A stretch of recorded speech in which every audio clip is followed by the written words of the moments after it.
Well, my name's Lynne Holt, and I have the utmost privilege to be the team manager for Team GB and Northern Ireland. I have a team of 330 transplant athletes, juniors, 35 of those, and live donors. We have a live donor team, 15.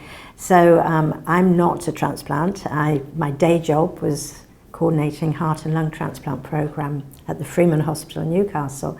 So I saw firsthand how desperately my patients and families waited for that phone call that may never happen.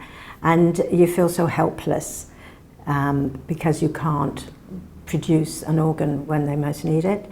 And so we couldn't avoid death, but once we got that phone call, then I could help coordinate the whole process and see them living a new life because of organ donation. So that's why I volunteer for transplant sport, Team GB, making a difference and promoting awareness that it works, because the sports, when you see these athletes performing, there's some amazing performances that we're going to see here at the World Games next month, 17th to the 24th of August here in Newcastle and Gateshead.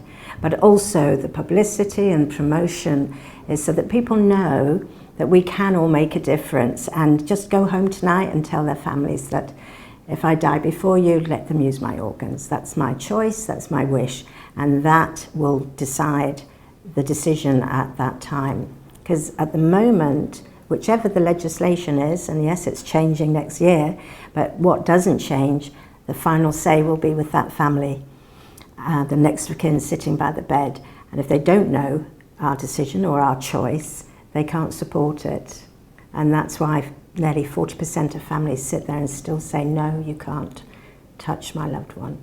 And that's why more people die unnecessarily now, because there are those organs not being donated. So this is the reason for my being here as the team manager of the Team GB, and I'm thrilled that everybody's coming up to where I live in the northeast, because it's a beautiful part of the country.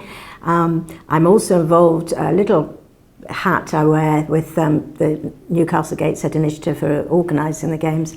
I'm the international team liaison, so I have to communicate with the 60 team managers from around the world who are coming here about anything and everything. So it's great working with the team at NGI and liaising with all of these team managers, and the English and the language is fascinating. I've just had an Armenian mother tell me that she's coming as a live donor, and she lives in France. She says, I only speak French, German and Armenian, but she was writing perfect English. She gave her part of her liver to her baby 11 years ago. So her 11-year-old's coming to run and to swim, and she's competing as a live donor. And all these amazing stories and people that are going to descend on the Northeast. I've always called it the hugging games, because you'll see everybody hugging because they've not seen each other for 2 years. The language is not a barrier because they're hugging. So I get emotional still. I'm useless. I normally wear sunglasses the whole week. I'll be wearing sunglasses. So that's what's the most amazing thing. Seeing these, especially some of my patients, and knowing their backstory and knowing how desperately ill they were. And now seeing them amazingly fit, fitter than me. Look at me, don't. But no, happy tears, always. Amazing. And some of my team, just amazing that they've made it this far, some of my athletes. And the same stories are from all over the world, but certainly in the GB team, I have some amazing stories that they shouldn't be here. Little Joseph has, just had another liver and kidney transplant just last year, and he's playing tennis again. Amazing. So yes, I'm totally in awe of these casual heroes, I call them all. None of them wanted to be competing at the Games. But to compete at the Transplant Games, you have to take your drugs, which is not what we hear from the Olympics, where you shouldn't take drugs.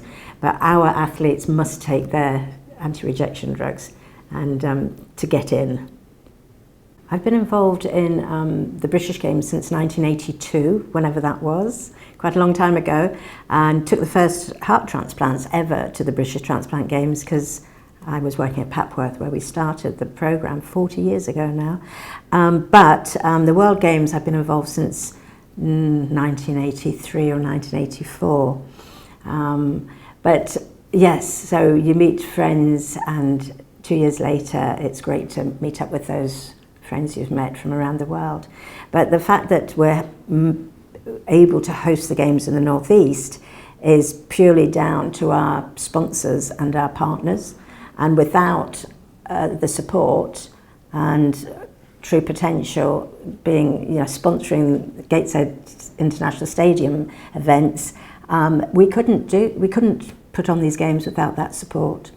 And we're still looking for money, and it's only 4 weeks to go. So big thanks, because without this support, we couldn't stage this event, we couldn't promote organ donation, and all of these amazing transplant athletes wouldn't have this objective to be fit and get moving as much, because they do train hard to come to the World Games, and it's being fit for life that we're promoting all the time. So a big thank you to all of our sponsors and partners, and to everyone at True Potential.